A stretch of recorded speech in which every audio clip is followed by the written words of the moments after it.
I'm Harmony Williams, and this is Life Changing Trips. Sometimes it's hard to see the freedom and the beauty that lives behind the weight of everything we carry. But I believe that life is so amazing, and I can't waste another moment. I'm so excited to be here with you for another transformational conversation about experiences and the latest research on plant medicine, meditation, breath work, and other unconventional modalities, and how they are being used for mental health and expansion. I hope by listening that you will find ways to integrate your peak experiences and epiphanies to open up new levels of possibilities, ingenuity, and fulfillment in business, and deeper, authentic connection and passion in your relationships, and a feeling of purpose, of living fully alive. All content is for informational, entertainment, educational, and harm reduction purposes only. Life-Changing Trips and Harmony Williams and their affiliates and guests are not doctors or mental health professionals or legal advisors. Any information shared is not meant to treat, diagnose, or claim cures for any physical conditions or mental illness. Psychedelics and sacred plant medicines are not for everyone, even when done legally. There are serious contraindications with various health conditions and pharmaceutical medications. Please do your own research and take action to be informed. Remember that you are 100% responsible for your actions and subsequent consequences. The views of the guests are not the views and opinions of Life-Changing Trips. Hi, thanks for being here today. We have Dr. Dylan. He is a neurological specialist chiropractor, and he's going to talk to us a little about preparing your nervous system for plant medicine. I've heard from lots of different facilitators that you really need your nervous system in a healthy place to be able to manage a plant medicine journey. So this is really fun. He has a lot of expertise and tons of knowledge in this. He also tells about a different life-changing trip that he took, which is traveling the world by himself. So he talks about how life-changing that was. And we talk about finding your passion and how that opens up doors in your life and opens up a pathway for energy to flow through. We talk about some of the benefits of nature and grounding. And spoiler alert, if you haven't read the book Into the Wild or watch the movie and you want to, at about 37, 38 minutes, he gives away what happens in the book. So skip over that part if you haven't read the book and you're wanting to. One other thing, he talks about zorbing during his travels, and I got a chance after this to zorb with my 6-year-old, and it was so fun. Highly recommend doing anything, even if you at first feel like it's silly or you're too old for it. But if your heart's calling, go have fun, go play, go do things like you would when you were a little kid. Playing and laughing and connecting was just a huge part of my journey and continues to be a part that I want to bring in and do more of. So this summer, my kids are out of school and my daughter is here and she's going to be having my grandbaby in June. So I'm super excited to enjoy that time with them. So give me a little bit of grace. If we decide that the flow says to skip a week, that's what I'm going to do. And I love you all. And I'm so glad I get to provide this wonderful free resource for people who are needing help and are feeling stuck and can just use the information and the encouragement. And I will also just make sure I take care of myself and my family. So I'm saying that I'm going to be starting in the fall a group program, and we may even do a mini one this summer with a little looser times, so I can be there for my daughter when she has her baby. But if that is something that you're interested in, then go ahead and DM me and I can just get you on the list to get that information out to you when I do start the group. And I will be having a few slots open on top of the clients I already have. And have just been super loving doing the coaching and the breath work and the meditation and helping people open up and uncover their authentic self, people that feel like they've kind of lost themselves a little bit, and helping them find that joy and that passion and excitement for life and that love in their relationships. It's been so rewarding. And so I will still keep a few spots open this summer for that. But more than that, if you want to be in the know for the group program that I'm going to be doing, then just send me a little DM. The benefit of group, it's really neat. Sometimes you do need that one-on-one, and sometimes you don't. Sometimes you're able to get your questions answered in a group format. And even if you're too shy to ask your questions, you get to hear other people's questions. And a lot of times they're the same thing or a similar thing that you're going through. And it's a lot easier to see it in someone else. Like you see the answer more clearly because you're not so attached to it. And then once that switches, when you hear someone else being coached or someone else ask their question and you get it, you're like, oh, duh, this is the answer. How can they not see it? Then you're like, oh, wait, I'm doing that in my life with this person or in this way or around food or whatever it is. Then things start to click. It's really neat. You get a community. You get to see these people consistently and create friendships that go way past the group. And really, some of them have been some of my lifelong friends. I've just loved the people I've met. And sometimes we end up partnering together or collaborating or just remaining friends. A group also provides just that little bit of accountability, feedback, to kind of help you just be consistently working towards your goal rather than forgetting about it or not holding yourself accountable for weeks or months or years. What I also love about groups is sometimes I'm just going along. It's kind of keeping me accountable, keeping the ideas and the thought work fresh in my mind. And then, in the middle of the group, I hit kind of a wall or a block or something that I just can't get through on my own.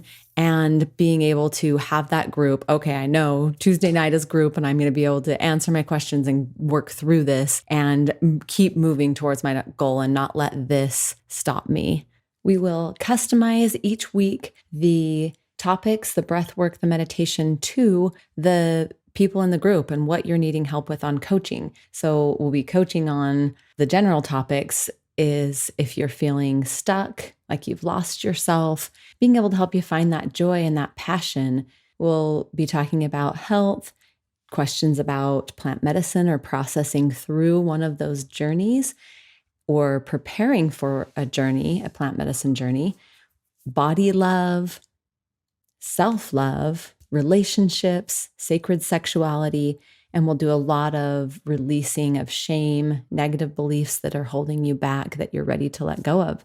So if that sounds like something that you're ready for, don't let money hold you back, because we will be able to have options that are super affordable, especially getting in on this very first one in the fall.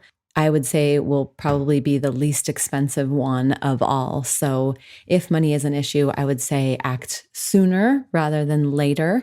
And I want to make it affordable for anybody so that if money is an issue, you can talk to me and we will figure out a way. Last thing, I am going to the Condor Coach one-day live event August 1st, 2023 in Spanish Fork, Utah. And if you want to come discover how to navigate psychedelic experiences with precision and learn a little bit more about becoming a coach, check out all the information. I will put a link in the description so you can see what will be taking place, the itinerary for that day. And I have also a link to purchase the tickets there. And if you use my link, then I will get a small affiliate fee. And thank you. That will help me be able to spend the time and money that I put into this podcast. Okay, here is our episode with Dr. Dylan. And I forgot to mention, he gives us a little taste of one of his plant medicine experiences too. So I hope you enjoy. Hey, welcome again. Thank you so much. This will be my first podcast, so I'm excited. and I had one bead of sweat just drip down. I felt that. So I'm a little bit nervous, but you're good company. So. Oh, good. Okay, I'm going to introduce everybody. This is Dylan Wasserman, and he is a nervous system kind of specialist chiropractor. Yes. I probably didn't say that right, but that's how I view you. Yeah, that's pretty accurate. I do specialize with the nervous system and just making sure that system is clearly functioning. And really that's where chiropractic began, is with understanding how does this system work. And over time, this is a whole rabbit hole that we could go down, but I don't think we will, because it'll be boring to everybody else. But it has gotten watered down and become this sort of modality for, just other physical therapies. And it totally, its origin is something that is very sacred and very truthful.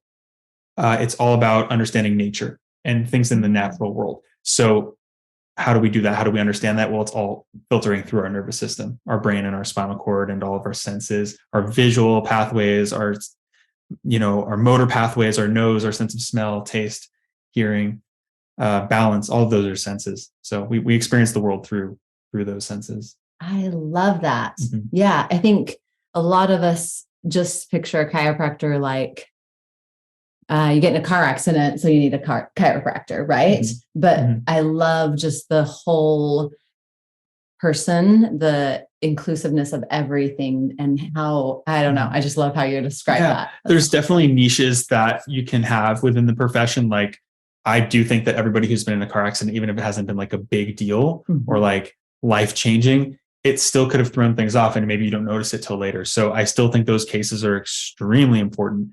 And it's just comes down to the application of it and looking for really the cause of somebody's problems rather than just making it feel better. So in order to heal it, you have to feel it. And in order to feel better, in order to heal better, you have to heal better. Okay. Ultimately. I like that. That phrase you just said, and I'm already going to throw this in, and you know, when you agreed to this, that I'm into an advocate for psychedelic therapy. Yes. But I think one of the scariest things for some people, and one of the most beautiful things about plant medicine, is that it makes you feel things. Like you want to shove stuff down, and there's a whole theory of, when you're shoving those emotional things down, does that show up in your body, right? And a rabbit hole we could go down there. And I don't know how all that works, but I know that emotionally, when you're shoving those things down, that you really need to get them out and clear them out and feel them to be able to heal them. So what you said, just really, I love that. And then sometimes it's like, there's a reason I'm shoving that down. I don't want to feel it. Yeah. Healing better doesn't always mean feeling better. When it does, that's the perfect storm, because I love, I have a heart, so I want people to also feel better inside their bodies. Yeah. And usually that is the case. But yeah, absolutely. There is feeling more. And then there's an opportunity to go in and actually clear those things out. So I definitely think that there is a lesson in that.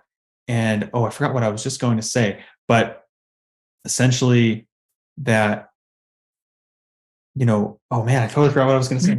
You're good. I took my shoes off and distracted you because I was uncomfortable, and you watched me like throw my shoes off, and then I was one step ahead of you because I ditched the shoes long ago. Your brain kind of got sidetracked, but so I was talking about that, bringing that emotional stuff up to feel it. I remember. So it's that the body keeps the score. Yeah. So really, the body keeps the score.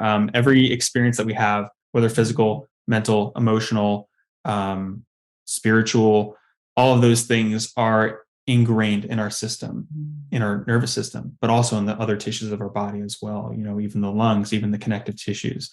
So if we can actually go in and well, first of all, you have to enter a safe space to do it, because usually when you're having those experiences, whether they're traumatic or overwhelming in some way, your adrenaline is maybe pumping, and there's other chemicals and other things distracting you just to get you through that experience.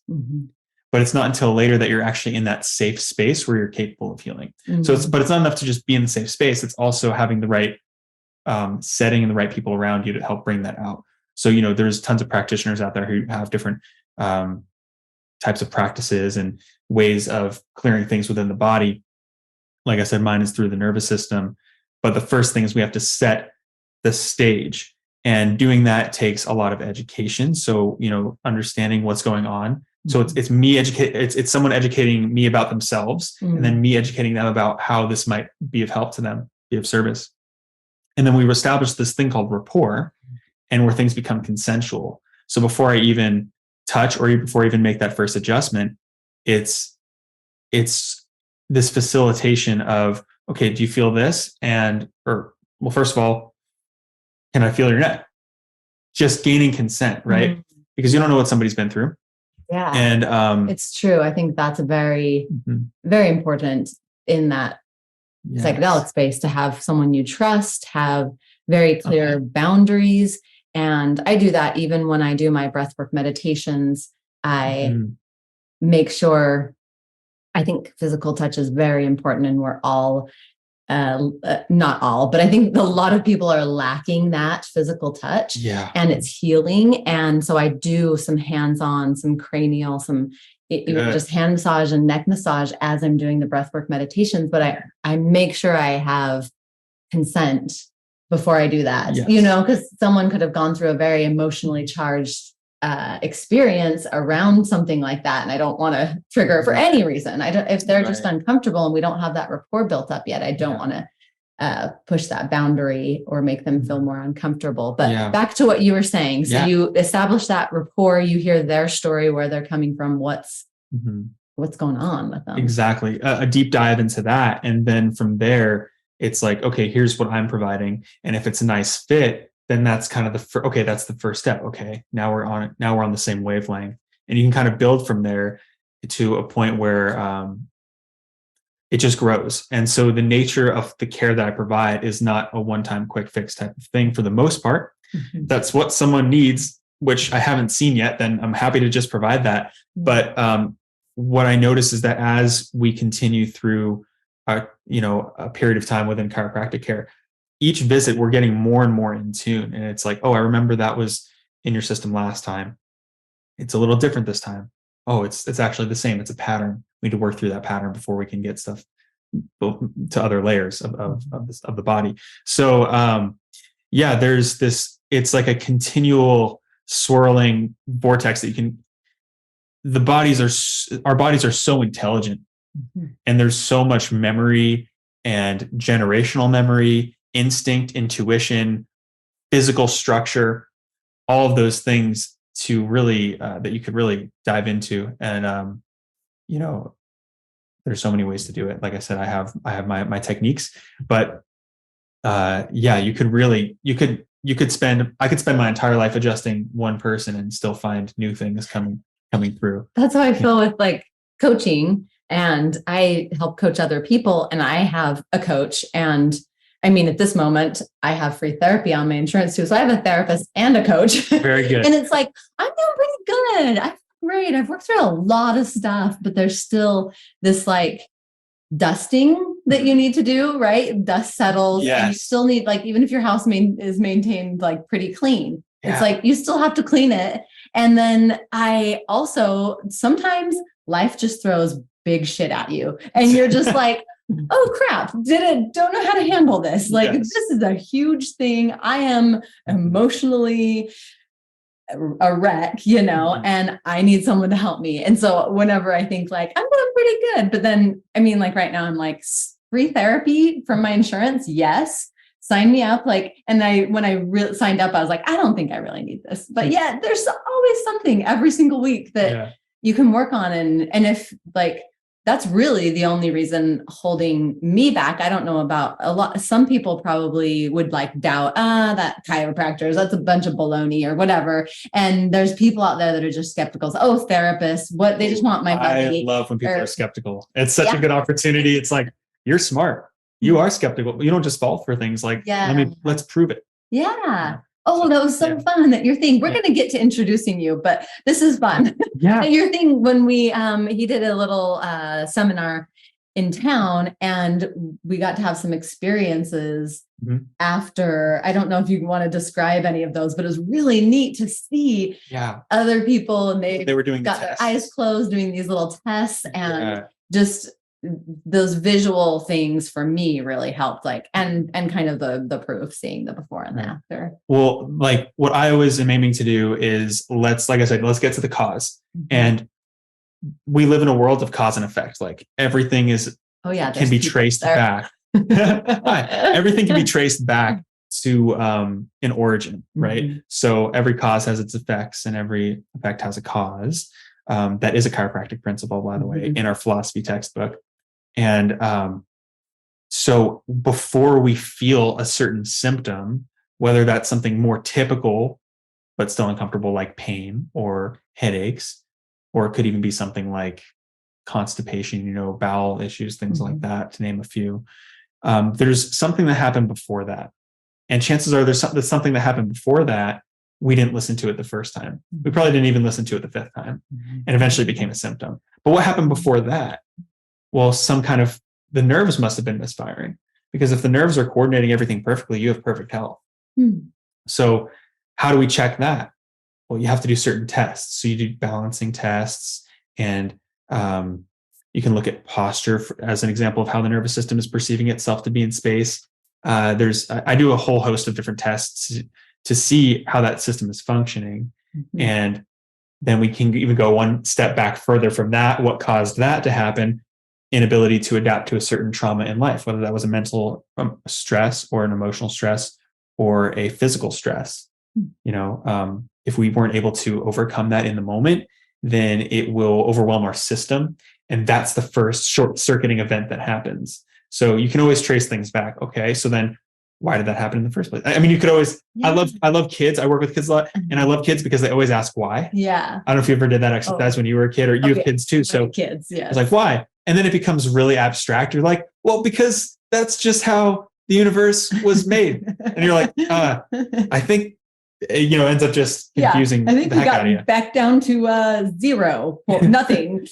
So what was that? Oh, sorry. No, go ahead. So do you have an example of something like that? Like this concept that either you were talking about there, or I was thinking about how just like daily stress, we continue to not relieve that stress, right? And maybe it's this emotional thing we're worried about. We're worried about something with our kids. Work is really stressful. We're overwhelmed with all this stuff. And how does that actually, or does that actually like manifest in our body somewhere if we continue to not address just like... Yes. Great question. Yeah. How does that manifest? And then give an example. Well, yeah, if you have one. Absolutely. Well, I'll probably think of one as we're talking. Okay. But like so how does that happen? So either there's two types. You either have a really, really big stressor in life. So that could be, for babies, it would be like maybe a traumatic birth. For adults, it might be, or kids or adults, it might be like a big car accident or a big fall, or like, a concussion, something like that, something in the moment. Other types are a big toxic load. You eat something that's poisonous, or you inject something into yourself that's poisonous, or you like a bad drug or something like that. Or it's a big mental and emotional stress, like something's going on financially, something might be going on interpersonally with, your partner, your spouse. So it's either one big thing happens, or you have an accumulation effect. And that's more of like the silent killer in a way. I think that's the one that's hard to recognize. Yes, because we think we can handle it, but everybody has a capacity, and we can expand that capacity with the right work and with the type of work they do. But everyone's got that. And it's sort of this, it can creep up on you. So anyway, how it happens is your nervous system, which is, like I said, brain, spinal cord, and all your nerves, is processing things at 1,000,000 miles an hour every second of every day. Not only is it keeping your heart beating, it's keeping your lungs breathing. It is keeping your tongue salivating. It's keeping your eyes looking around the room. It also is ignoring things in the environment too. Like if I didn't draw my attention to that rock over there right now, it's been there the whole time, but I haven't been, my nervous system's actually been saying that's not relevant right now. So there's all these things that could distract us. Yeah, hopefully your nervous system is saying my stinky feet aren't relevant right now. I was hoping you would say the same thing. I haven't smelled it yet, so I thought it was me or something. Because I was like, I have to be comfortable and take my shoes off, but I didn't think that through. I'm glad you're comfortable with your shoes off. No, that's fine. Okay, sorry, I interrupted you. No distractions. So all these things that we're processing constantly, information from the clothes that we're wearing, from anything that we're touching, what we're sitting on, so all that's being processed. Now that's fine. We're supposed to be able to do that. That's actually normal. But sometimes for people, it's overwhelming. Just being in a room, sitting alone and with your thoughts is overwhelming. So that tells me there's probably interference in that nervous system that's affecting its ability to regulate and adapt. It's getting overwhelmed by things that it doesn't necessarily need to be overwhelmed by. It's setting off the alarm when there's not an emergency. And then there's things that happen in your life. So all of those things can accumulate, and how that happens is this nervous system's trying to process it all. It can't quite process it all. So what does it do? It stores it as tension within the body. And what some chiropractors might look at is they would say, oh, there's tension. I feel tension in the bone. I feel tension on the vertebrae of the spine. But I would go so far as to say that the vertebrae, or feeling a misalignment in the vertebral column, is not what's causing them to go out of alignment. It's actually deeper to that. It's the spinal cord. It's that structure right in the middle that's being surrounded by bone 360 degrees. And it's protecting that for a reason. It's because it's a really sensitive system. It has to be. So if there's a problem with that system, then now you start to get the tension on different areas, and it'll start to pull the bones different ways. But my focus is not to just align the misalignments and get things moving where they're not moving. That's a more general approach. My goal would be, let's actually clear what's happening in the nervous system so that it can process its environment. And being in harmony with your environment, being in congruence with your environment, and being able to filter things out or filter things in properly is a measurement of health. So how do you clear those things out of the nervous system? Yeah, we do it. It's so simple. It's simple, but that doesn't mean it's easy, right? So we've only come to this understanding because now we've been talking for a little while about it. But really all it is there's a system of analysis that I use, that a lot of chiropractors use, to determine where is that nervous system malfunctioning from. Where is it being interfered with? And so I use a system of like checking the leg lengths and checking for the tone of the system, palpating with my hands and really feeling what's going on. And so we figure out where it's coming from. Is that the primary area? Is that a compensation? So we can check those things and always be asking the body. So the body's my guide. The person on the table is my leader, and I'm just following.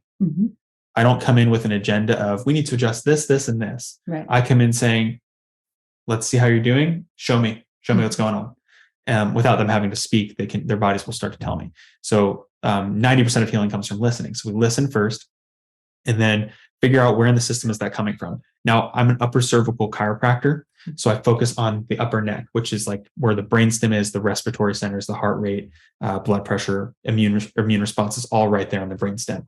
So I focus on that area of the body because it does the most processing of information. Makes sense.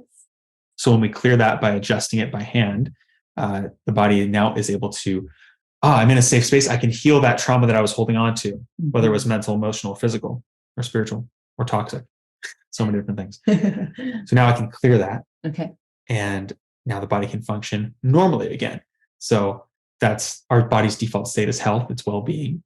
But we have been misled, I think, to believe that it's not, that things happen by random chance, that there's this, that our bodies are out to get us, or that something's out to get us. And what kind of state does that put us in? A stressed out one. So it actually adds insult to injury. But if we tell our bodies the truth, which is you are capable of health and healing, and your default setting is well-being, is total 100% function. We just need to get back to that. That's a lot more empowering. Yeah, I totally believe that. Like, it makes sense. Our hearts beat on their own. Our organs all run on their own. It makes sense that its default is wellness, and we're just doing things to block that, or, you know what I mean, impede it while it knows what to do. It knows how to get there. I do want to get back to you introducing yourself. Oh, and then I know I never let you. We just like went into it because it's so fascinating. But I already have a bunch of questions I want to ask you from just us talking there. Yeah. And I might write it down. But why don't we start with just a little bit of how you got where you are? Okay. Yes. And a quick little introduction. And then I'll start drilling you some more questions. All right. Rapid fire. Do I need to put my shoes back on? No. Okay. Keep them up. I'm happy. I like tell me anyway. I would be so nice to not tell you. I like to live on the edge, you know? Yeah. No, I seriously, I haven't noticed. Comfortable for me for no reason. Okay. So jump in. Okay. So how'd you get here? So yeah, Dylan Wasserman. I go by Dr. Dylan in my clinic. So my clinic is called Dr. Dylan Chiropractic.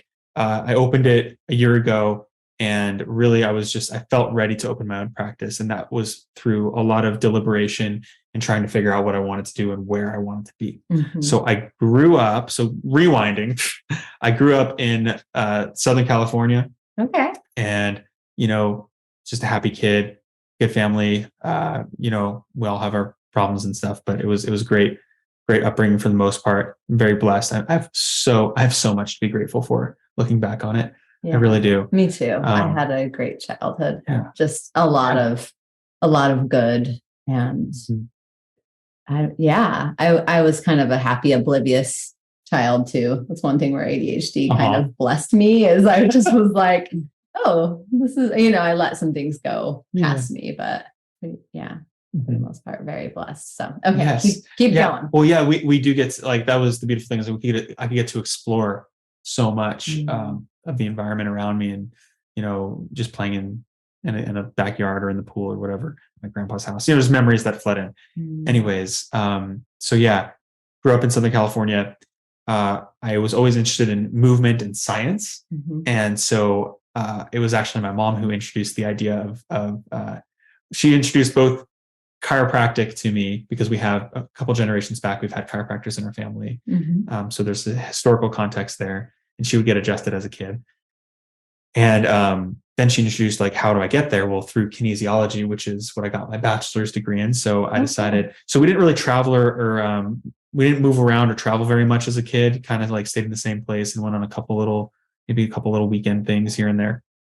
And so my first real travel experience was going to San Francisco to check out the school there. Okay. So I went to go check out San Francisco State University, went there for 4.5 years. While there, I caught the travel bug. I went on a trip to Israel. I went on a study abroad trip to Australia, and that was amazing. I got to check out New Zealand and Tasmania. You're good. There you go. New Zealand, Tasmania, and my ancestry is actually connected to that land. Cool. So back in the 1600s, my however many great grandfathers back was Abel Tasman, who sailed the seas. Wow. And was looking for new territory to explore. He wasn't part of the colonization movement. He didn't colonize and decimate the indigenous population. In fact, the New Zealand population of indigenous people has doubled in size since colonization period. So he was just there to trade, to chart the territory, and search for food, water, spices. And so he was the first European explorer to discover and touch Tasmania and New Zealand. So I felt very connected to that land. And I would love to go to New Zealand. Oh, that would be so I got to go back. Cool. I will. There's good mountain biking there. Oh yeah, anything. Yeah, right. I know. I'm so much. Let's have an excuse to go there. Do they have any indigenous plant medicine ceremonies in New Zealand? Oh, I bet. And then maybe I can plan a life-changing trips retreat there. Ooh. And then I get to go. I think that would be amazing. Well, count me in. I mean, that sounds amazing. There's someone who knows the lay of the land, right? Well, I spent a whole 8 days there, so I could definitely show you around. There's they have tons of stuff, zorbing and backpacking. They have a really long distance backpacking. Zorbing, that's where you it's this big spherical clear bubble ball. And you climb inside the ball and you just roll yourself down a hill. It's like you're in a hamster ball. What? Yeah. That sounds incredible. So okay, that's on my bucket list now. Yeah. It's so fun. It's I didn't actually get to do that, but that's where it originated from, is zorbing. And there's tons of stuff there. it's just, you could explore that in a lifetime. You could explore any place. You could explore Utah for your entire life and still find new things. So yeah, studied abroad there, came back to San Francisco, finished up school, took, about 4.5 years for that. And then I took a little hiatus and I said, I want to give myself a graduation present. I want to travel for my graduation gift to myself. So I saved up money and worked throughout school, I decided, well, I just studied abroad. I don't need to like go to another country again necessarily. What if I just explore my own land? So I hiked the Pacific Crest Trail, which is a through hike. It's 2,662 miles, and I felt every inch of it from Mexico to Canada. I got to backpack, and that's why I really. How long was that? It took me 160 days, just under 6 months. That's incredible. Yeah, what it was awesome. Like an adventure story that in and of itself is probably a lifetime. Yeah, it felt like a lifetime, honestly. And yeah, so many lessons. It's funny because I came back from that. Even during the trip, my goal was to have solitude, really find myself, have like really, really amazing insights and understanding for life. And it became so simple. It was like, I just want vegetables. Like I'm on this trail carrying my own canned food and stuff and dried food. And all I want is like an apple or like a glass of water and simple things, a roof over my head. So it became all about the simple things, things that you hear as a kid, like stop and smell the roses. Yeah, you have to stop and enjoy the journey. Yeah. It's about the journey, not the destination. You hear that all the time. Yeah, there's all these like trite phrases. And they're true. There's experiences, plant medicine, and experience. They're not all plant medicine, and once you've tapped into that one way and it hits home and it hits deep, and you've done this incredible adventure or whatever it is, and you're like, no, really, it's about the journey. Like I feel it so deeply, and all those little trite sayings are so meaningful. Like so you don't do it alone. And you realize how true that is, because my goodness, out there, like somebody has an extra piece, they brought some extra food and you're out of food. Yeah, you really need people. And it's just magical. It was a truly magical adventure. That's cool. Have you read A Million Miles in 1,000 Years? I have not. He wrote Scary Close. Now I can't think of his name, but it's really good. It reminds me of that. It's a wonderful book, just delightful to read, but also a little bit, he talks that he's taking all these writing classes and they're talking about the elements of story. And okay, I will turn my finger off. So he's talking about the elements of story, and you need like this adventure for your main character to go on, and he needs growth and all this stuff. And here he is like for years sitting in his apartment writing and not doing anything, not living his adventure. So as he's taking him, he's like, I'm going to go out and live my adventure, and inspired other people to do the same thing. And it's really cool and inspiring to just like live your adventure. I'm such an adventure person. And I almost got it out of my system for a bit because of all that stuff. Yeah. And so that's why, and that brings me to, okay, well, after that adventure, I was like, okay, I just want to like focus on my mind. Like I just tore up my body doing this thing. Like I'm ready to like focus on my mind and build my skills. And so that's when I went to chiropractic school. And I did that for about 3 years too. Oh my gosh. Okay. If you're not watching on YouTube and you're listening to the podcast, he looks like he's 21. So I don't know where he found the time to do all of this. Yeah. I'm like 4 years here, traveling for this long, and then 100, and then 3 years of chiropractic. I've had a lot of life per moment. So I don't know about you, but for me, and this is something that I think happens in a lot of plant medicine journeys, but time seems to be relative, right? Oh, yeah. So it's like you can live a lifetime in matter of hours, almost like the title of the book you just mentioned. Yeah, A Million Miles in 1,000 Years. Yep, exactly. Or you can kind of numb yourself and let time just pass you by. And time is the one thing that you can't get back. So it's the commodity that we're all searching for, actually. Yeah, money and abundance, that's like infinite. Time is finite. If you have all the money in the world, but you have 5 days to spend it because your lifespan is limited for whatever reason, like how fulfilling is that going to be? You know, I'm sure it'd be a fun 5 days, but then you don't really get to enjoy it for life. Yeah. So we're always after time. That's what we're really looking for. And how do we spend our time? And so, you were just gonna, no, you finish yours, Yeah. and I have a story to. totally. Yeah. About I'm time. sure it'll weave well, but time to me has, for the most part, felt very slow compared. Other people say time flies, and I'm over here thinking like, really, it's kind of been a while. Like it feels like my 20s have been going for such a long time, but I love that because I'm enjoying it. And it's hurdles and it's obstacles and it's really hard times and it's breakups and it's stress and it's going through a doctorate program and challenging myself, but it's rewarding.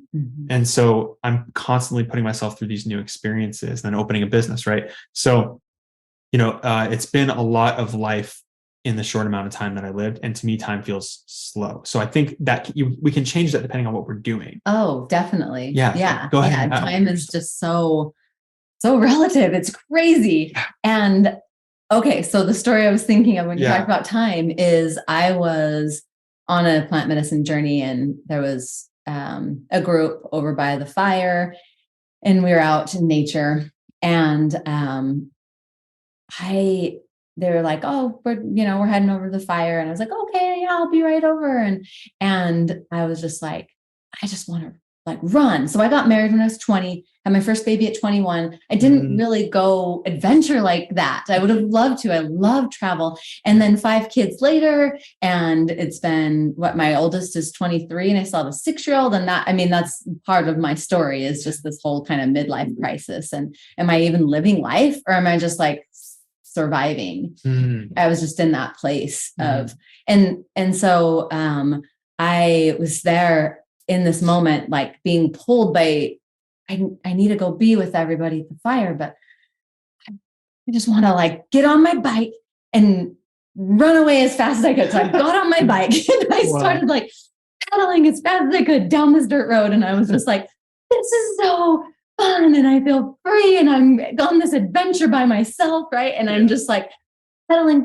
I'm like, I'm just going to ride forever as far as this road takes me. And it was so like exhilarating and whatever. And then I get to the end of this road, which was like probably like a minute. The best minute ever. I stopped for a second, and it felt like years already. I stopped for a second and I was like, oh, I kind of am lonely. And like in my mind, I was running away from all my responsibilities, all of my mothering, and I have to take care of everybody, and I have to do all these things for everybody else. And my needs are last. And I'm, like, I was just like, I just want to go play for me. I just want to run away from all, and people have done it. They've just been like, later, husband, I'm leaving you with the kids and I'm out. Right. I've heard of it. And we don't look on those people very fondly. And I wouldn't do that. I didn't want to do that. Yet this moment of like realizing like I had gone through that, I had left everything behind, and I was free, and whatever. And then I was just like, oh, I really like those people. Like, I really want to choose in to and by my people, I mean my kids and my husband, and, and I really, really love that life. I love being that mother and the nurture. And I love this connection I have with this soulmate. And I love, and so it took me about maybe 3 minutes total for this whole journey.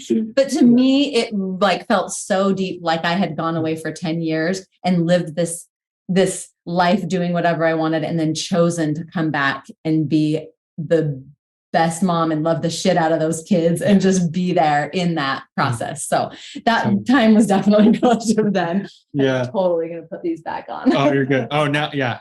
No, they weren't distracting you, but now they are. No. Wow. So that does remind me of a story that I like to share. But before that, I want to preface it all. Well, just first of all, that's a really cool thing to say yes to life. You're saying you're being asked to dance and you're saying yes. Actually, you can even make the conjecture that we did that even before we were born. It was almost like maybe a piece of the universe, aka our souls, said, hey, I want to try this out. I want to give this a go. Yeah. And it said, yes, I want to experience life and whatever it has to bring in, the challenges and the ups and the downs and everything. Yeah. And now we're just saying, yeah, I want to continue. Yeah. So just that's cool that you come back to that at certain points in your life, and you're like, you choose to show up, you choose to be the best version of yourself, to learn your lessons, to be there for the ones who you love. So I just love that. That was really beautiful. You choose to live, really live. And there's another book, Midnight Library, that it's a fictional book, but it's really good. And it kind of drove that home for me. Like, I want to live. Yeah, it sounds really fun to not be parenting anymore and to go play and just travel and whatever. But like, this is where I'm at, and I just want to make this amazing and incredible. And that's what the plant medicine just showed me a peek into how amazing it could be exactly right now, without any more money, without less children, because I'm not giving them away and I love them so much. It showed me their souls too. But just like how I have everything I want. I love nature. I can take the kids out in nature. I can go put my feet in the water. I can climb a mountain. I can, like, I have so much. Yes, I can figure out ways to go to New Zealand or whatever those adventures are too, but just enjoying it exactly how it is now, and really just living life. That's really what it gave me, that peek into it. And having time alone is really important. Having that, being able to quench your thirst for solo adventure is really important. I think everybody should travel alone one time in their life, at least. Yeah. I've gone on some retreats, and retreats I highly recommend. That's why I put them on too, because they've been so transformational. But besides that, I really haven't traveled alone. It's been good too. The first 20 years of our marriage, we didn't do much just by ourselves without the kids. And we've added that in and realized how important that is now, to travel without the kids and get a few days here and there. And that being said, it's also, it's both, right? So in the book, Into the Wild, I don't know if you've read that one, but Into the Wild, written by, we're throwing out all kinds of books today. I like it. Well, it stars Alexander McCandless, who is, Alexander Supertramp is a pseudonym, but Christopher McCandless, who goes into the wild, into Alaska. He's on this solo journey. He burns his check to go to college that his parents provided for him. He goes on this adventure. Anyway, long story short, he ends up dying at a ripe young age of about 22. Spoiler alert. Sorry. Read it anyway. It's very, it's great. Into the Wild. And so he, but in his last moments, here's the real spoiler, I guess. All right, don't listen to this part if you want to read. But he writes in his journal, his last words were, "Happiness is only real when shared." It's like in that last moment, even though he got what he wanted and he got his time away from it all, he realized, wow, I am alone in this, and I have no one to share it with. And if you don't have someone, the people to share that with and to express it and tell your story, then it sort of dies with you. Now, luckily, his didn't die with him, because he kept a journal in it, and he had all these people who he met along the way who kept records of him, and so they were able to develop this book. Cool. But it's alone time is important. And I still encourage solo travels, but being around the ones you love is equally important. So got to bring it back. Right. Yeah. You learn your lesson, then bring it back. And that's actually a challenge that I do think a lot of people have with like psychedelic experiences, is they'll have something profound and then forget about it or not integrate it fully. Yeah. Just like that was this thing that happened.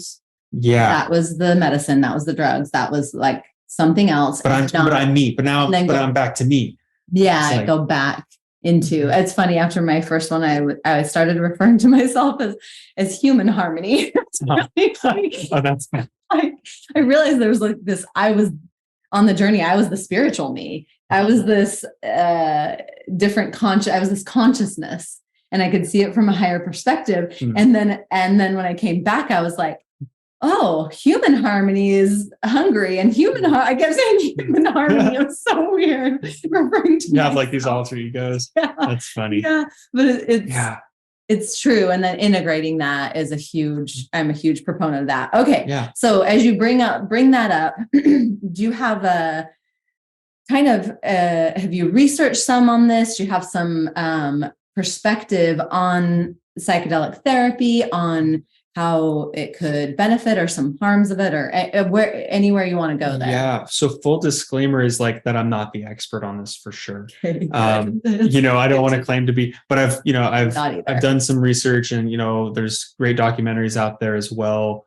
And essentially I take it kind of seriously. Like, I wouldn't recommend that like you do this stuff without ever researching or understanding it, or doing it in the right environment or right setting, because that can lead to a traumatic experience. Yeah. And it can get you even into some trouble. Like, I mean, it's seriously, I went to high school with this kid who took, psilocybin mushrooms, and he ended up like causing he didn't know what he was getting into. And then he was running down the streets, and I think he got like killed or something like that. So it's like, but that's not to set the stage that like it has to be something scary, but just like he just was like, yeah, I'll just try this thing. And it was irresponsible. So you have to do things responsibly.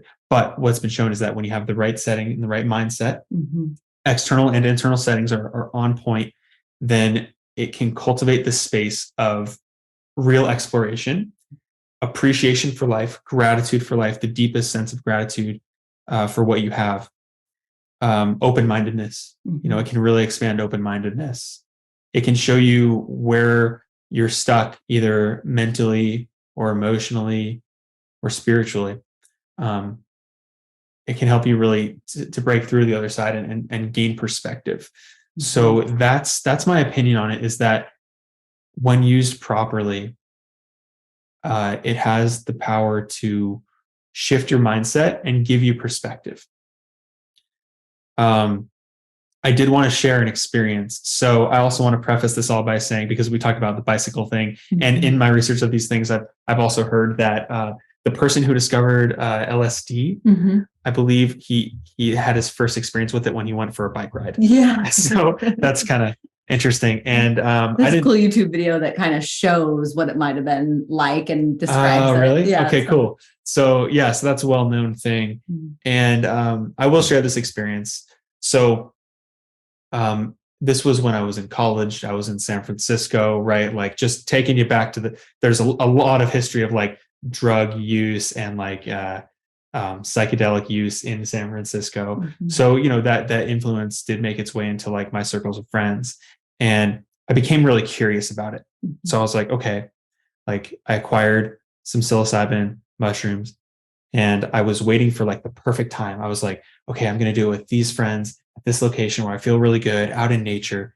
And week after week went by, and people kept canceling. And I was like, oh my goodness, like, I just want to know what this is like. Like, everyone's talking about it, and I want to do this responsibly. I don't just want to like do it and sit in my room or whatever and see what happens. Like, So, but eventually I was like, I have these, I don't want them to go bad. It's been a while. The right time is not happening. I'm going to take 2 little pieces out, eat that, and go for a bike ride around the lake. And you didn't weigh it or anything you didn't weigh it or anything? No, it was but it was a small amount. It was like really not much, probably. I mean, okay. And so, anyone listening, if you or people in my clinic or anything like that, just know that like, if you are to do these things, like, do your research first. And, but also like, if people do these things, like, also have zero judgment, because like, you're trying to experience something different. And I honestly, I give credit to the people who want to like experience something different and improve their lives. Yeah. So there's definitely a healthy way to do it and a not healthy way to do it. And I mean, I'm always promoting, do it very safely, and try and find some place or somewhere, or medicine that's legal, and want to promote that. And it really, I mean, as far as talking about it and talking with, and this may be just for you and I, but talking with lawyers are like, there's nothing, you can talk about it, no problems there. And even really there's a 3-year limit on the statute of limitations. If it was in 3 years in the past, like there's nothing they can do about it anyway. But I mean, I think it's pretty safe there. And then even with the Religious Freedom Act, does not make it legal, but it's becoming more and more like it makes it defensible in court. You have to prove it. Who wants to go to court though, right? You know, nobody. No. But anyway, just for us, I think it's pretty safe, especially when we're talking about something in the past that's been a while. Totally. Yeah. I mean, I was 20 years old probably. And it's good for people to hear like, oh, I would have done this different, or, you know, I'm glad I did it this way or whatever. Anyway. So and so the story goes like this. So I leave my little apartment and I have this new bike. Actually, it's not a new bike. It's an old bike, but it's new to me. Got it from somebody on Craigslist. You know, I was a broke college student. I have been that for most of my 20s. And so I go to the lake, which is nearby. And I start to, go around the dirt trails and around the sidewalks that surround the lake. Or I kind of took a moment. I took a moment. I meditated there, and I was starting to feel some of the effects. And I was like, okay, like nature looks really fascinating right now. It looks really alive, and I can see all the birds, and I can really like tap into this. It was a pretty beautiful moment. And then I was tapping in with myself because I was meditating. I'm like, okay, how do I feel? Am I ready to bike? Okay, let's go for a bike ride. So I go. And I hadn't biked for a while. So my muscles weren't really used to that muscle pattern. And I was like, okay, so I need to work on my mechanics, my muscle mechanics, and figure out like how to operate this bike. So I go and I'm starting to get rhythm and I catch momentum. I'm like, okay, cool. That it felt like mission complete. Like I now know how to operate this bike and my body. So I go and I'm like having fun. And I go into this little trail, and I'd never been to this part of the lake before, but it was amongst all these trees. It was really green and a little bit darker, lots of branches and overhanging things. And I noticed that on the trees. So in San Francisco, there's a high homeless population. So I see that on the trees, there's things that are hung up, like maybe pots and pans and like clothes. And I'm like, oh, am I entering somebody's house here? Kind of. And before I could even think about it for another moment, I ran into this person there who was like this older gentleman, a little bit scary looking actually. And so this is another reason to be mindful of your setting, right? Because I was scared from one. I was like, hi, sir. And he had like a gray beard and kind of gaunt looking. And I was like, hey, I'll turn around. And I was, my heartbeat beating a little bit faster. Like, what did I just walk into? And he's like, oh, it's okay. Hey, like, oh, that's a nice bike or something. I was like, oh no, he's trying to start a conversation. So I'm like, yeah, I just got it. I'll head out. And then he was like, oh, all right. He was like really passive about it. And then he pointed something out. He's like, hey, how are those brakes? He heard like the brake squeakers, and he's like, how are those brakes? And I'm like, oh, they're a little squeaky. I just got this thing on Craigslist. He's like, let me take a look. So I'm like, okay. And he comes over, and I bring the bike over to him actually.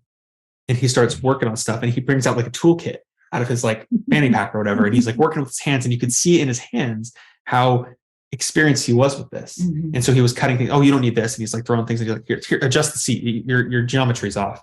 And I'm like, thank you. So I didn't have any cash and didn't really have any way to thank him.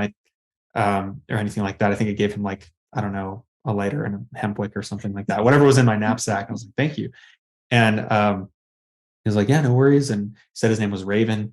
Anyway, I pull out of that area, and now I'm like, okay, I'm about a third of the way down the lake, like the next 2/3. Now I fixed my body. I know my body mechanics. Now my bike mechanics are fixed too. So it's like, boom, level 2, mission accomplished. Like, cool. What's next? So I'm going, and I'm getting really into it. And I'm like going super fast. And eventually cross this bridge, which crosses the lake of water. I was going around the perimeter and then across. And I was going really fast. The wind was in my hair and face, and I had this huge smile across my face. And from the other side of the bridge, which is a wide concrete bridge, there's this one other man, and he's dressed to the nines in this very nice suit. He's a little bit, fuller bodied and stocky build, and he's got a very serious look on his face, but he sees me smiling, and he can't help but smile. And I just could, and it was just for a moment passing by him. but it was like he saw the complete joy, and it reminded him maybe. And so the way that I saw that in my experience was, he's kind of he's this businessman. Maybe he lives more of a, drier kind of existence. And I'm this college student on a bike with shrooms, grinning, just having a great time. And then I was like, okay, that was checkpoint number 3, like share it with somebody else. Like, I had this internal experience, internal journey. I was very much to myself. And then I was able to bring that to the outside world. Anyway, that was my first ever experience. And I made it back and I felt very fulfilled. It was great. Yeah, it was, I don't know. But the biking story that you mentioned reminded me of it. Oh, yeah. And it's just now that's reminding me of, I was on just a little microdose, and we were at a hotel, and to get to the hot tub, there was this ping pong table, and there was 3 of them, I think, actually. And they were like rows. They were probably like 80. And I believe at least 2 of them were Oriental, and this is maybe racist. I might have to cut it because I don't know. I'm not meaning to be racist, but I just, how good they are at ping pong. I think it's a compliment. I'll leave it up to them, but Okay, I don't know. I'm being racist, it's of ignorance and love, not of. There's a lot of movies where there's Asian people playing ping pong. Okay, so maybe I'll cut all that, but we'll get back to it. So I went downstairs, and there's these people, and they were these old people playing ping pong, and they had, I'm not joking, probably the floor was covered with ping pong balls. When people play tennis and they just they're just everywhere. Yeah, the floor was just covered in ping pong balls. We were like trying to step around them as we went through, but they were having so much fun, and they were so good at their craft, and you could just tell they were in the flow, and they were moving, and I just stood there watching them, and it made me so happy, the feeling their joy and seeing them. I was just like, this is incredible. I don't know. I just loved that just the joy I had for them, and how much fun they were having, and how into it, and how passionate they were about it. And I've seen that too at a park. And I don't believe I was on any plant medicine on this one, but seems like I'm telling these stories, and people must be like, she's on it every day. But it's been a year. I don't even it kind of taps me into that. Well, it's those experiences, because our minds are more receptive and our nervous systems are more open during that time, and it's forming new connections. Those experiences tend to be more memorable. So they do stand out in our minds. Yeah. Yeah. Just when I see other people, I just have so much love for them. And especially if you see someone doing something joyful, it lights your whole body up and makes you happy, makes you feel good, and present, and totally present with what they're doing. And actually, I think when you experience true presence, which is a practice in and of itself, you can experience the vast variety and spectrum of things that we can experience in our lives. So to me, actually, we can use these medicines as a tool, or there's other ways to do it. You can do it naturally through breath work. Yeah. You can do it through other means as well. You don't have to do it this way. If it's not something that you feel called to do, but you want to experience something more, spend more time in nature, do some more breath work, check in with journaling, meditation, and all these different things. Meditation is huge. And I know there's a lot of people that I describe some of my experiences to. And I had one experience with sex. We'll see if I get to leave this in here. I got to approve it through my husband all the time. Right. But one experience with sex that was so profound, and I could just see and feel his essence and his soul. And we were so connected, and so just it was like heaven. I just can't even describe it. I could see our souls fluorescent lights swirling, and just I didn't ever want to leave that moment. And I have described that to a few people, and I've had 3 different people say, oh my gosh, I experienced that too. Just when you get your body open and aligned and everything flowing, however it takes to get there to that aligned state. And those 3 people were with no plant medicine, right? They experienced that same thing. And so whatever that is for you, and I I don't necessarily think plant medicine should be the first thing you even, like there was a whole journey, and there's lots of other ways to get there. So even though I'm a proponent, I want everyone to understand it and know about it, I totally agree. And I have had, and other people I've talked to have had, like, the medicine even tell them, like, you don't need this. You don't need the medicine. You have access to this all the time. All of us do. All of us have access to that perspective of childlike joy and wonder and love and, being in the moment and those experiences. We have access to it all the time. We just got to tap into it. Yeah. That's the coolest thing. Yeah. I love that. It's true. It's really true. I think in this universe and in this human experience, we have the gift of getting the whole spectrum of human nature. We have human nature, which could be seen as more primal. And then we have our sort of like higher nature, our super ego self, which is like, what would you call it? More collective and more cooperative and wanting the greater good. So we have this duality, this great duality that humankind has been blessed with. And that's why we see darkness in the world. That's why we see light in the world. And the whole 50,000 shades of gray in between, That's his next book, 50,000 Shades of Gray. Yeah. I'm gonna copyright that one, and maybe I'll be the star of the movie, 50,000 Shades of Gray. I would be honored, actually. There'll be a lot of people that will to watch it, even they don't even know what it's about. Yeah, I bet they would, and I would be honored. My acting career has ever since making YouTube videos in high school. Yeah. has been non-existent. That was. I love it. I'm going to put that out there for you, a book or a movie or something called 50,000 Shades of Gray, or I'll steal it. Don't steal it. I'll give you like a little credit, Can I get a chapter? Yeah, I'll get like a shout out. If I get a chapter. Okay, a chapter. Yeah, that'd be great. Okay, sorry, I totally derailed you because I was like, that's a good book name. I think we're being present. I think that's what presence is about, just like going with the flow and wherever conversations might lead. It's saying yes to life, right? That's kind of the key to improvisation. When people are on stage, it's like you just say yes and you go with it.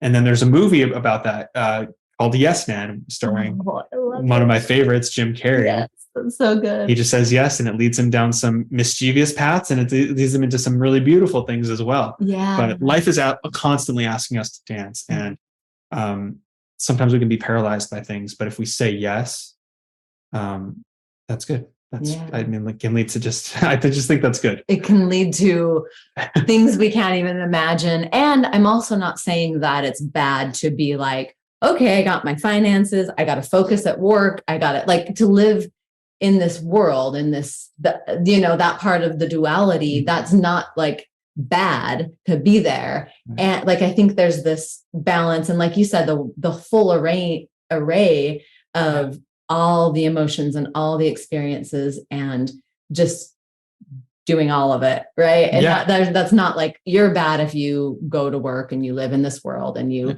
conform to society or whatever. Well, it's like I got to experience all these adventurous things. And I didn't even say how it led me to St. George, but I realized like, I want to start my career. Like I'm ready to kind of like figure this out and see if I can really do it and provide excellent service at the same time and have this continual, give and receive between life and all of its beautiful inhabitants in it, everyone who comes through my doors essentially. But because I got to fulfill that, now I'm like ready to settle down. And I still go on weekend adventures. There's a part of me that's always going to say, go backpacking again. Mm-hmm. And in the end of April, I'm going to be backpacking in Bryce Canyon. But it's been a little while. But these long-term adventures, like I would love to do that. But right now I'm ready to just experience life through this and be here for the foreseeable future, possibly even a decade or multiple decades, in Southern Utah, and just really experience life through this, because I'm experiencing a ton of stuff just through understanding people's lives and really being able to dive deep with them. So, okay. I have like a couple things I want to ask you, and we are at 3:24.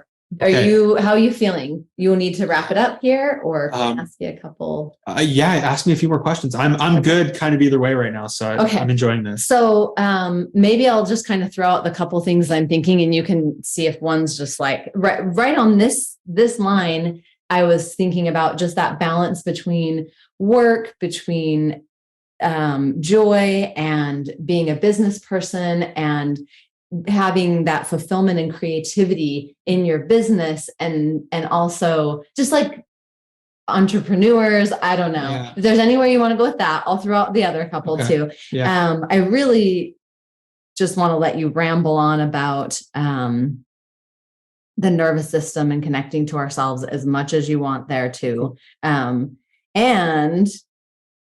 then the last thing would be there's a book, it's Gay Hendricks.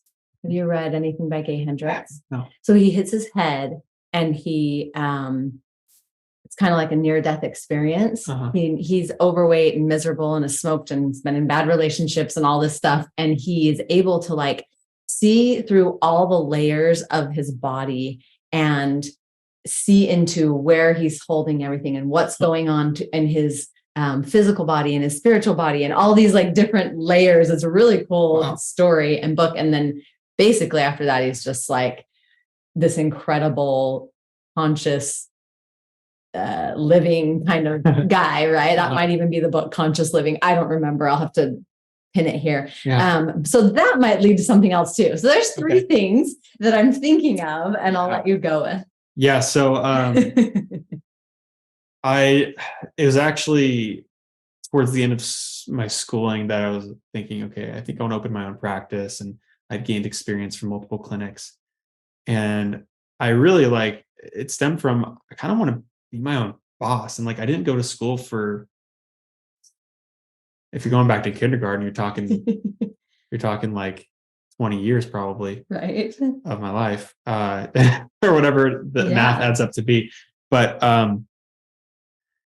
I wanted to do my own thing and almost prove it to myself, but I also wanted to be of service while doing it. Yeah. And being in that space of opening your own business is, it takes a lot of it takes a lot of work, but it takes a lot of mentorship, and it takes a lot of trial and error and yeses, and people saying yes to you and people saying no to you, and you just being relentless no matter what. So if you're aligned, here's the biggest takeaway for the year for me has been, find your purpose. Getting connected to my purpose and seeing the impact that I can make has made every single obstacle so much, not easier to overcome, but so much more fulfilling. And I want to overcome it. Yes. And I'm looking forward to it. And sometimes it's mundane things, and sometimes it's really hard things and emotional things. And I'm here for it. I'm about it. I want to say yes to those things, because once you have your purpose down and you're starting to fulfill it, bad days are still pretty good. Good days are awesome. And awesome days are just where you can really soak it all in and appreciate everything that you've done and just flow with it. So it's been, I've gotten to have a few of those really awesome days, and most days are just really good. So not that it's easy. Yes. It's not easy, but it is very fulfilling. And it's I don't have kids at this point. But it's like having a baby, it takes constant work. And when I go home, I got to do a few things on my laptop before I go to sleep. And then I'm reading to do some self-work. So, because the better version of myself I become, the more people I'm able to serve, the more deeply I am able to listen to their stories and their history and figure out ways to help them. The more time I spend training myself and training my adjustments and going to seminars and going to retreats. I always come back from retreats and seminars on fire, ready to serve people. And I'll always get comments from all of my patients during that week, something's different. That was our best adjustment so far. And it's I'm yeah, it was I really feel very present. So sometimes saying yes and doing more things, not all the time, but a lot of the time when you say yes to the right things. Yeah. When they're souls, yes. When they're it's oh yes, I got to do this. My soul wants this, or I'm aligned with that. it brings you energy. It doesn't deplete your energy sources. Oh my gosh. It really brings it. Yes. Everything you just said is exactly how I feel. That's exactly what I do every day. If you're a Nacho Libre fan, but no, I just like, and they're like, okay, I won't go there. Light tan and poopies and long walks on the beach. And okay, so, but yes, like I feel that. Like I was like, oh man, I know I'm supposed to do this podcast, but it scares the shit out of me. This is a lot. This is a lot. It's not just doing a podcast, but it's doing this podcast. And so I'm like, oh, and then I just added like, so now that's kind of like, oh yeah, I love this. This lights me up. This fuels me. And then I'm starting a business and I'm going to do retreats and doing coaching. And then it just came to me that I'm going to write a book. So I have never desired to write a book, but my soul is like, write the book. And I'm like, what book? So that's all so cool. And higher levels of performance require higher levels of training and adaptability. So if you are saying yes to doing all those things, like I wouldn't advocate for someone to just blindly say yes or mindlessly say yes to things. I mean, yes, let that passion take you there to the point where you're able to answer that question, but make sure you meet it with having the right resources, having the right mentors, coaches. Oh my gosh. I mean, yes. Yeah, your capacity can expand. And in fact, I think for you and probably for me, it is doing that on a daily, weekly, monthly basis. Right. But what you said is so true. First, you have to have that alignment and passion about it, like just tapping into your why and going back to your why when you hit those roadblocks, like, oh, this is so hard. I don't know how to do this. It's new to me, whatever. And when you just tap back into that passion and you get aligned, then it's like those doors open. So much easier. The right people come, you meet, like, it's nuts. No matter where I go, and I also open my mouth to anybody who will let me talk about whatever I like talking about. But, I go in to get my blood work done and it's like this connection with somebody, and I'm getting my hair done yesterday, and the hairstylist cuts a guy's hair in between while my hair's drying or whatever. Dying. I don't know. Anyway. And she's like, taps me on the shoulder. I have all these foils in my hair. I'm sure I look fabulous. Great. And she's like, you need to meet somebody. And I was like, okay. So the chances of me being there at this exact time when her one client is talking to her about the ayahuasca experience he's going to do or whatever. And I'm there standing in my foils like, hi, I'd love to meet you. My hair looks, anyway, but just like doors open up and people come and things line up when you're not doing the push. And you're not, and it's a little bit about that dance of the masculine and the feminine and the like trusting and learning. But I think really once I tapped into that passion and purpose, and the plant medicine helped me, and you don't need plant medicine, but helped me tap into that and see it all, and then just trust and follow the next step. It just is, but also mentors. I'm like, this is the mentor, and I just go with my gut, and I'm paying them, and it's worth it. And it's paid off and got me there so much faster. So much faster. Yeah. You can accelerate with the right resources. And this is actually something that what we're talking about right there is a perfect segue to the other question you want to ask, which is about the nervous system again. Okay. So diving back into that for a moment here, so people will come to me and it's like, they're easily overwhelmed. Why? Because they've met their capacity, and there's something blocking them from reaching that next state. So it's meeting them where they're at, leveling with you. And then there's this tendency, I feel like there's this tendency where, like when I was a teenager and I was seeing chiropractors, they would say, oh, don't do this. Don't go ice skating. Don't go swimming. You don't want to activate the flexor pathway. And it made us fearful. It made people fearful. So a lot of people that come to me say, oh, now that we've gotten adjusted, I'm just going to stand like a robot. And I'm like, no, your system's at a higher level of adaptability now. You're able to handle more. Now, maybe that means you just have to process what's already been there. Yeah. But once we process that and then come back in the next time, now you're at a new level of adaptability. So don't be afraid to be in your body. And that's the greatest thing about what I do is we can expand the nervous system's ability to adapt. Because it's now like things are not getting blocked. They're not getting stored and pent up. They're moving through, and you're able to process the world around you and be a part of it, being an active member of your world, of your community.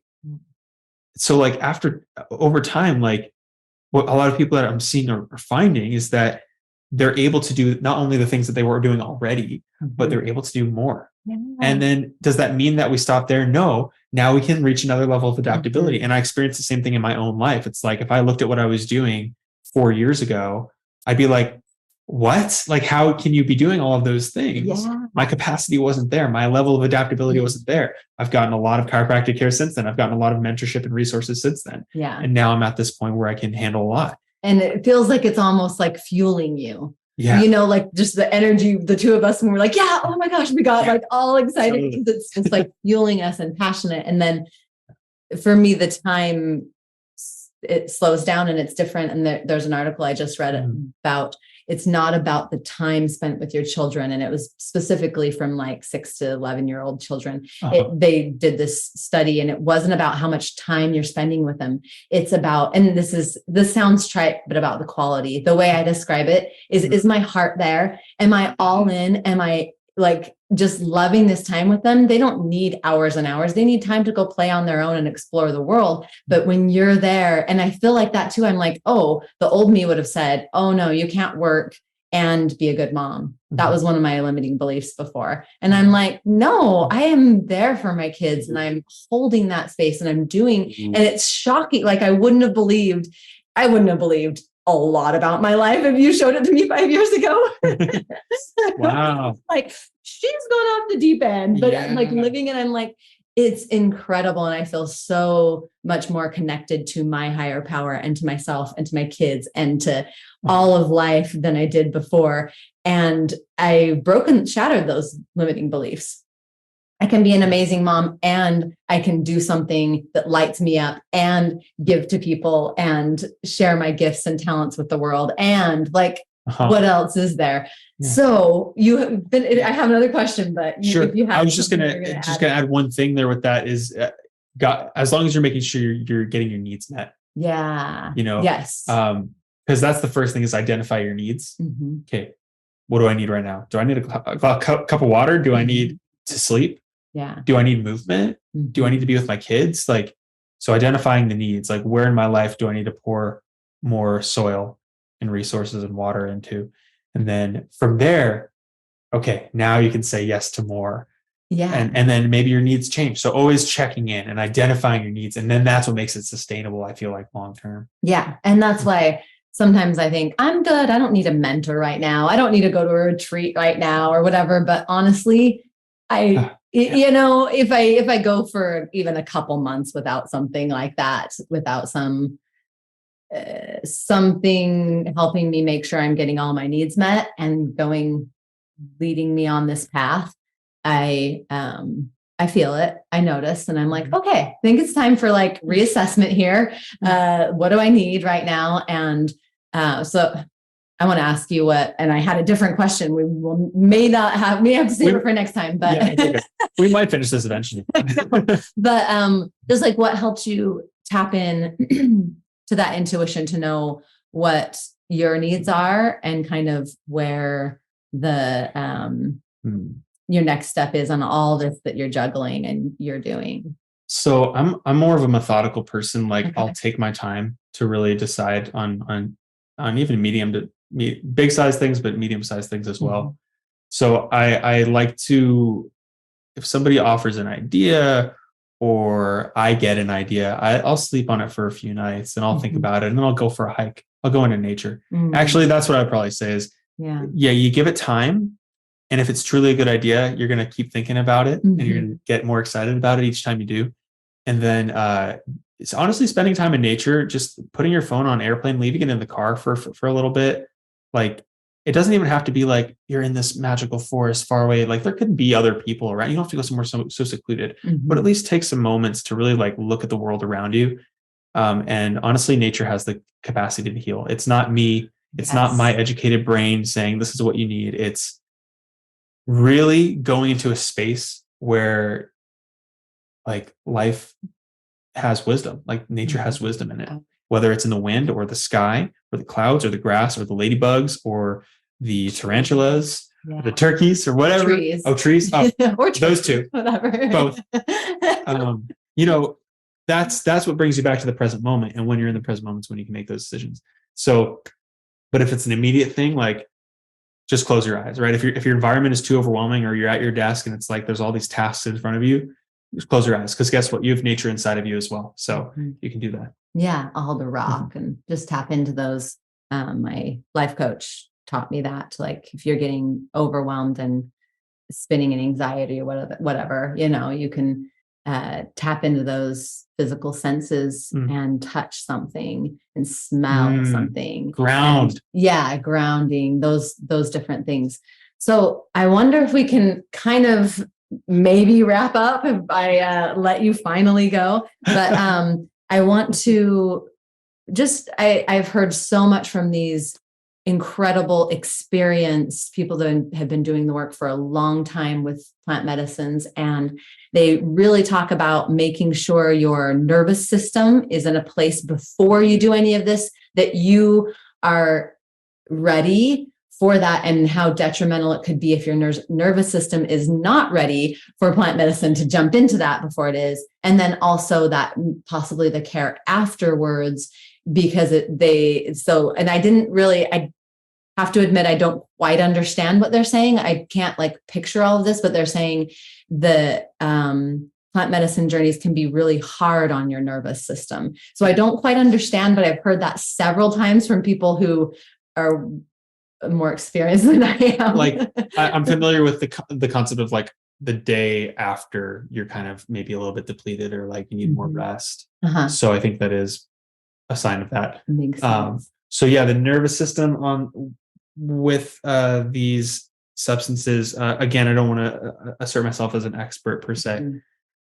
However, on plant medicine, but on nervous system you are. So yeah, but I can tie it in. So I know that when the plant medicine is active, there is sort of this opening effect that the neurotransmitters in our brain have. And in that state, you're able to make connections between parts of the brain that weren't previously connected. So I know that they've taken functional MRI exams on people who are, daily life, just sober. And then when they are under the influence of, one of these medicines. And so the difference is that there's way more centers of the brain being activated. And whenever there's more metabolic activity in the brain, because in order for neurons or any cells at all to function, there has to be metabolic waste, waste products. We eat, we poop. Cells do the same thing. Cells poop, right? Okay. And so never you have to, the waste product, it could be carbon dioxide. It could be urea, some kind of chemicals, right? Maybe it's parts of the cell, maybe it's virus particles that we've dealt with. And so all of that stuff has to be processed by the body and then excreted. There's multiple avenues of doing that. We excrete stuff through the skin. We excrete it through the anus, through the urethra. And also to get to that point, it has to travel through the bloodstream. It has to travel through the digestive tract. So in the brain, the clearance system for the brain is the cerebral spinal fluid. So if you've heard of cerebrospinal fluid, or CSF, or just spinal fluid for short. Oh, good. I'm glad you're going here, because I wanted to ask about that too when you talked about it earlier. So good. Keep going. It's this fluid that circulates throughout the entire brain, all the cavities of the brain. It fills it and bathes it with this saline, beautiful solution, and it brings nutrients in the same way that blood brings oxygen to our cells. It's also sweeping away the waste products. Now, here's the thing. Is when our brains are more active and we've had a long day, or we've had one of these experiences where we've used a lot of products in our brain, it has to clear out. It takes time to clear that out.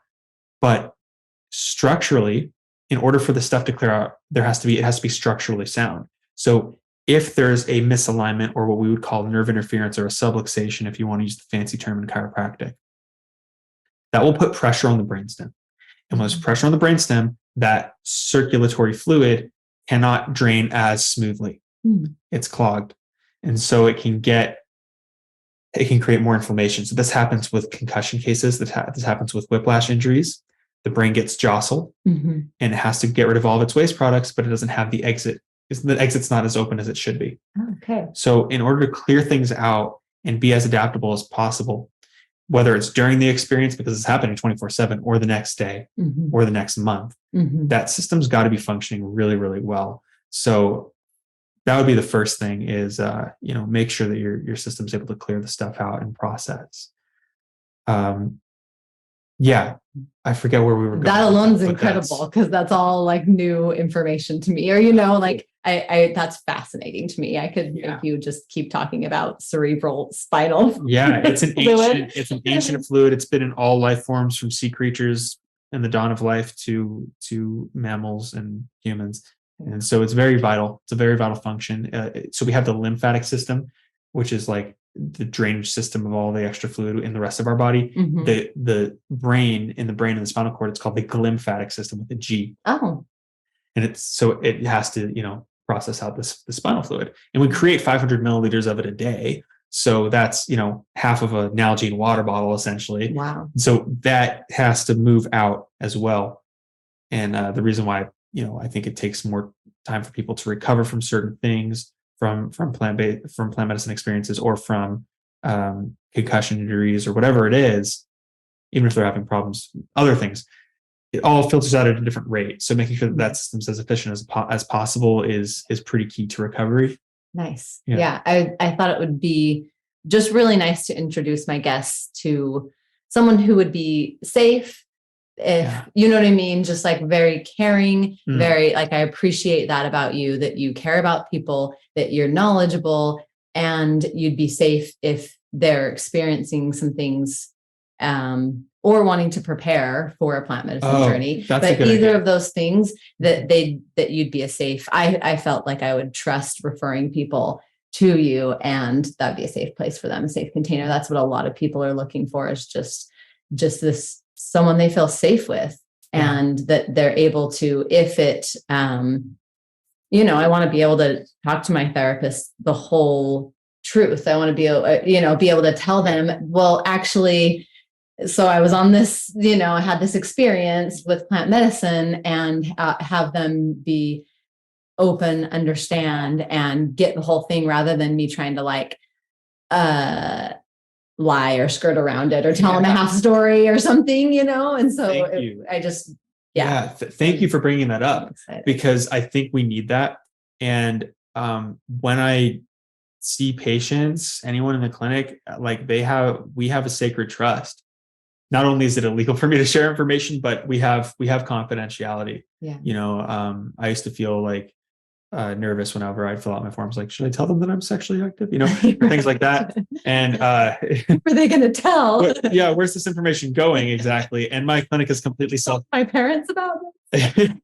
Like, I don't know what's going to happen. So, but in my clinic, it's completely self-contained. All my systems are encrypted, and I don't share it. I don't bill insurance or anything like that. No one ever knows what's happening. It's between you and me. And if, it's confidential, so it's safe. Whenever someone comes in, they have my commitment that I'm going to care for them the best of my ability. I literally sign that on a piece of paper. So, if anyone's looking to prepare for these things and make sure that their system's clear and ready and receptive, that's a good way to do it. I wouldn't recommend coming in when you're already on these things, but I have had some friends who've been like on these experiences and said, hey, will you please check me? Will you please check my spine, check my neck? And it's been some of the most amazing adjustments during those times as well. Not advocating for that necessarily, but in the moment, it was like they needed it. And I was able to provide that for them. So it moved things through and just helped with their healing journey. That's cool. Very cool. Awesome. Well, I'm going to let you go, even though I have 20 more questions for you. We're just going to do another episode. Yeah, I know. I still want to hear about when you started to go into the origins of chiropractic and all of that. That was like, we could talk about that for an hour. But I appreciate your time so much. I think we covered a lot of good ground. We did, and gave some people some great things. So thank you. Thank you so much. Yeah, this was really fun. So good. Yes. Thanks so much for subscribing and leaving a review. Come join our amazing free community, Life Changing Trips. There's a link in the description.